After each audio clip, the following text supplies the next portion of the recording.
Have you ever felt overwhelmed when people talk about helping your child stand out or get ahead in their career? What does that actually look like? And what can you do now to help them be set up for success? The answer might surprise you. It's not doing more homework, it's not staying up late studying for exams. I've never heard a full time engineer say that they wish they had spent more time studying for exams or doing homework problems. Instead, they wish they had begun applying engineering skills earlier. So it's not the content that was missing from their education, but the early application. In today's episode, we're going to talk about what you can do to help your child begin applying engineering skills and the skills they're learning in school at an early age so that they will be set up for success. My name is Josh, and this is Engineering a Better Education. I want to start by sharing a story that is from my own life. I grew up in the state of Utah, and here in Utah, they have a program called the Sterling Scholar Program. And it's where students at each school who are seniors in high school, or the highest grade level, can apply to become a Sterling Scholar, where they can be recognized for excellence in one particular subject. So they have the Sterling Scholar for math, the Sterling Scholar for science, dance, art, music, languages. They have all these different categories. And you apply at the school level and you go through an interview process. You put together like a portfolio or an application of your accomplishments. And these go to judges who then decide who seems like the best candidate from the school. And then if you win at the school level, you can move on to a regional level and finally a state level. And they pick the best overall candidate who showcases whatever the subject is. So when I was a senior in high school, I applied for the Science Sterling Scholar, and I won it at the school level, which was really exciting. And then I moved on to the regional level and whatever comes after that, like the state level. And I remember I made it one step beyond the school level, and I believe that step they just looked at your portfolio and they eliminated a few candidates who didn't have a strong portfolio. And then we went in for these interviews at one of the high schools in Utah. And to make it past the interview stage, you had to be pretty good. I think they cut about half of the students there. And that's where I fell out. I didn't make it past the interviews. And this will tell you a little bit of my naivety when I was a high school student. I went in and my portfolio basically consisted of having a 4.0 GPA, so really good grades, and high test scores. So I leaned on my ACT test score, and I leaned on like my AP chemistry score. So I'd gotten a perfect score of 5 on the AP chemistry exam, and then on the ACT, which is the kind of standardized tests that we take here in the Western United States, the highest score you can get is 36, and I had gotten a 35 on this exam. And so I was like, yeah, of course I'll be a great candidate. I have these super high test scores and really good grades. And when I didn't make it past the interview section, I was really surprised, and I was like, oh, I guess there must have been someone this is how naive I was. There must have been someone with a 36 ACT score, because that's the only way they could have beaten me, right? Or maybe they took another AP exam and got a 5 on that one. Maybe they did like AP biology or something, and I only did AP chemistry. And so I felt kind of disappointed, and I was like, oh man, somebody beat me. And later on, I was talking to somebody, and I was asking, they had attended like the finalists for the state of Utah. And I was like, yeah, what were the people like? Who won the Science Sterling Scholar? And this friend that I was talking to was like, oh yeah, it was someone who was like inventing sugar batteries. They were using sugar to improve the duration that batteries can last before dying. And I was like, whoa, they were way beyond where I was at. I was just taking standardized exams and writing things on paper. This student was actually doing some real research. And I looked it up later. There's an article, and yeah, it's true. This student was doing research into how natural sugars can improve the lifespan of batteries. And I was like, okay, yeah, they really deserve to win that, not me. I haven't done any research. I didn't even know that was an option. Really? I didn't know that I could be actually inventing anything or doing research at my age. Didn't know you could do that in high school. So I think there are a lot of other students as well that don't know that that's an option. And what I learned was that schoolwork can only get you so far. It's a great ticket into the elite club, I guess, to have high grades and high exam scores. But really, once you get into the workforce, once you start your career, nobody really talks about their grades anymore. Nobody really cares. In fact, if you are the person that's bringing up your grades at work or something, people are kind of like, oh, that's kind of weird. It's not something that people care about anymore once you're out of the school system. So it's a very kind of isolated game that we play, and that doesn't have much impact once you're out of school. So I have another example of where I fell short and learned a lesson. When I first began college, I received some really good advice, which was to treat it like a full-time job and to set aside periods of time throughout the day where I would work on my homework or studying, and to not work on homework or studying outside of those periods of time, but to always be focused during those periods of time. And this was great because it allowed me to have evenings free and to not just scatter my schoolwork and homework all throughout the day. And I wish I had held to this a little better. I did it really well in my first 2 years in school, and then kind of fell apart after that. And that's a whole different story. But what I did was, I was in Calculus 2 at the time. This was my freshman year. And I had a 1 hour period that was set aside every morning from 7 a.m. to 8 a.m. to work on calculus homework problems. And turns out that 1 hour was actually more than enough time, because I would usually knock out the homework in 2, maybe 3 days. And I was doing this Monday through Friday, so I had 5 days. And so with those 2 extra days, I decided, well, I'll just do extra problems in the back of the calculus textbook. And it wasn't necessarily a bad decision. I did really well in calculus 2, and I did really well on the exams and was good at the homework problems. But the truth is, when I finished calculus 2 and years down the line, I don't think I actually had better retention of the material because of those extra homework problems than I would have if I hadn't done it. And I saw this with other classes too. I found out there's actually not a correlation between how well I remember or retain the knowledge from a class and how much time I spent on homework.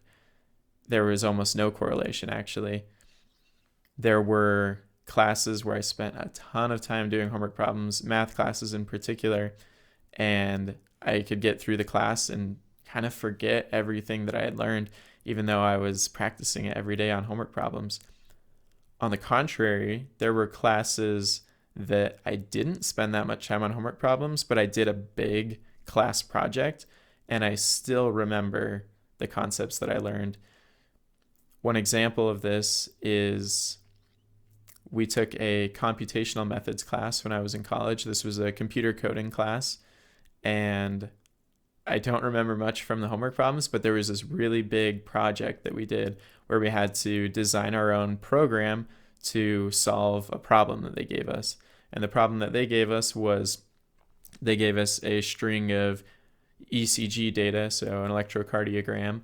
Our goal was to create a program that would analyze this data, and we went all out on it. I had a really awesome group. One of my best friends from college was in it, and had 2 other really good engineers and partners. And we created this really neat app where you could feed in the ECG data, and it would highlight abnormalities. So maybe heartbeats that were too far apart, or heartbeats where the shape that is produced didn't look like the other ones. And then it would create kind of some suggested diagnoses that a physician or healthcare professional could then evaluate and use to provide a diagnosis to a patient. And that is something that I always remember from college. I didn't forget. I mean, maybe I forgot some of the details of how we set up the user interface and the app and everything like that, but we coded that up in a language and program called MATLAB, and I still remember how to use MATLAB pretty well, and that was something that we used a lot in our classes. And so the point of this story is that when you apply the skills to solving a real problem that you're passionate about and interested in, you retain the knowledge that you've gained. When you just practice by solving homework problems, like math problems, for example, you don't retain it very well. And unless you continue to build on it, so in the case of math, we did addition and multiplication problems starting from elementary school and continue to do math problems. And I think most people remember how to do addition and multiplication. Hopefully you do. But the reason is because we continue to build on it and we actually do use it for real world application. And I think that's why we remember it really well. It's not because of the homework problems that we did. So we often hear the phrase use it or lose it. And I would say use it right or lose it overnight, because there were a lot of exams that I studied for where I lost the information almost overnight. It was like one semester to the next. I was like, oh yeah, I can't remember what I learned in that class, but I aced every exam and I got an A in the class. And that's because I wasn't using it right. I was using it just to get a grade, not to solve a real world problem. So schoolwork will only get you so far, and you need to do more than that if you really want to get value out of your education. And a lot of time is wasted in the education system, spent doing homework, spent cramming and memorizing information, but you could be doing a lot more. And this brings me to my offer that I want to tell you about. My offer is for teens who want to build and design a solution to real world problems and who don't want to wait until after college, but who want to do it now. And the cool thing is you don't need to wait until after college to become a real engineer. You can start now. And I offer a one-on-one coaching program called Design a Product People Want, where I walk you through the industrial gold standard design process over the course of 12 weeks. And I help students design a real product using real engineering skills so that they can become a real engineer without waiting until after college. The students who do this program are going to remember this project, and they're going to remember the skills that they implemented. And they're also going to grow their skills because it's going to be challenging. This coaching program is not an easy walk in the park. It's going to take effort on the student's part. But with a mentor who's a real engineer, they can get their questions answered along the way. They'll build confidence that they really can become an engineer and solve real problems. And they'll walk away with a product that they designed. They also identified the problem that they want to solve and came up with a good solution. And they'll walk away having a product that they can offer to people who are in need of a solution for their problem. If you're interested in learning more about this offer, check out the link in the description. I have a little Google form in there where I ask you a few questions to see, for one, if you'd be a good fit for the program, and then I'll set up a discovery call with you where I can answer your questions and we can go over the finer details of the program, and it'll help me know if you're a good fit for it. So once again, if you're interested, check out the link in the description. And this one-on-one mentorship coaching program is for a limited time. So if you are interested in it, check out the link. Don't wait. I have one more story that I want to share with you today. And the point of this story is that you're never too young to start. Like I said, you don't need to wait until college to become a real engineer. Most people do wait until after college to really become the thing that they want to become. But the truth is you can start much younger. And we all know that it takes time to grow into becoming a successful version of the thing that you want to be. So the maybe point of disappointment that a lot of people meet after college is when they start their first job. They realize that college did not really prepare them and did not give them the skills that they need for their job. And so they're back to square one. They need to learn everything in the workforce. I know a lot of people who go into an engineering career and start their first engineering job. They feel completely overwhelmed. They don't really know what their role is. how they're supposed to fulfill it. And that's a problem and an indication that the school system is giving us a lot of tools, but it's not giving us the bigger picture. So the story that I want to share is when I was in elementary school, this is probably like fifth or sixth grade, somehow I found out about coding. So computer science, writing your own code. And I found out that there were different languages. I learned about C++ and Python. And I thought it was so cool. I was really interested in learning how to write code. So I actually started in my later elementary school years, and I started by watching YouTube videos that taught me how to write simple programs. So I learned how variables work. I learned about if-else statements and loops, all the basics that you would learn in computer science. And I actually made some little games. I was really into video games and kind of obsessed with making games. And I made these super long games. This was very tedious, that would just be in the command prompt. So black background, white text, and it was like choose your own adventure. And it was like you're walking down the path and you see two paths that diverge. One goes to the mountains and one goes to the forest. Which one do you take? And then you'd like insert like A or B and hit enter. And then it would be like, as you walk down the path toward the mountains, you see a mountain lion that's staring at you. Do you A, continue forward, B, turn back? And I would manually write out all these branches of code using like if-else statements. And it was almost like writing a book. It was so long. I could never finish one of these games because it would just like exponentially keep branching. And the goal was to like win at the end and not die, like not get eaten by the mountain lion or whatever. And then I would have my sisters play them. And I don't know if they enjoyed them. They probably thought it was kind of fun for 5 minutes. But I thought it was so cool to write code. And like I said, I would get on YouTube and I would watch these people. YouTube was still kind of like early in these days. And unfortunately, I didn't stick with it. I only did it for a couple of years. And I really wish that I had a mentor that realized that I was onto something really great at a young age and realized how far I could have gotten if I had continued with it. To this day, I enjoy writing code, and that's, I think, a core skill that a lot of engineers need. But I think I could have been a lot farther ahead if I had stuck with it. And at the time, I think my parents didn't really understand what I was doing. It maybe just seemed like I was downloading some weird things from the internet and I don't know, doing something weird on the computer.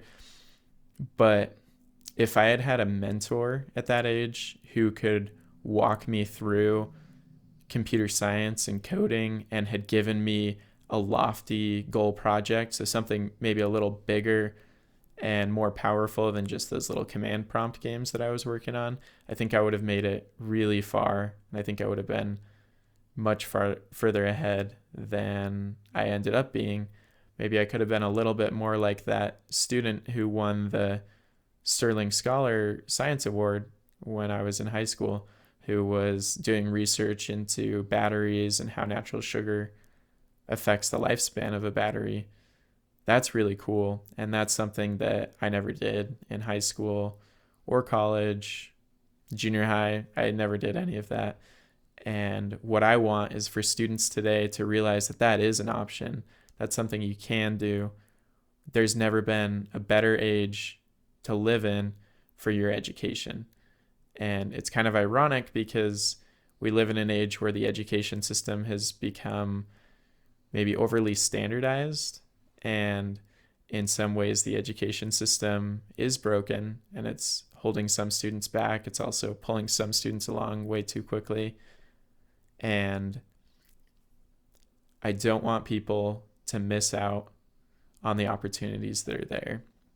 I don't want people to grow up in the best age ever in the world for learning and education, and people who want to learn and who want to get a good education, but they miss out on it because they don't know what's available and because they only rely on the standardized education system that's laid in front of them.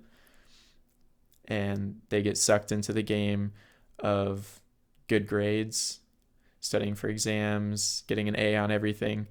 But what you really could be doing is investing in your future and learning at a deep level by selecting meaningful projects that solve real world problems and that are going to help you retain the knowledge that you're learning and to grow it at a deep level.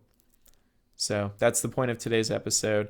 If you are a parent who really wants to help your student get ahead and invest in the success of their future, then I invite you to support them and encourage them to pursue the passions that are important to them and to make sure they know that they can learn anything they want, whether they are in high school or college or junior high. They can start learning anything they want.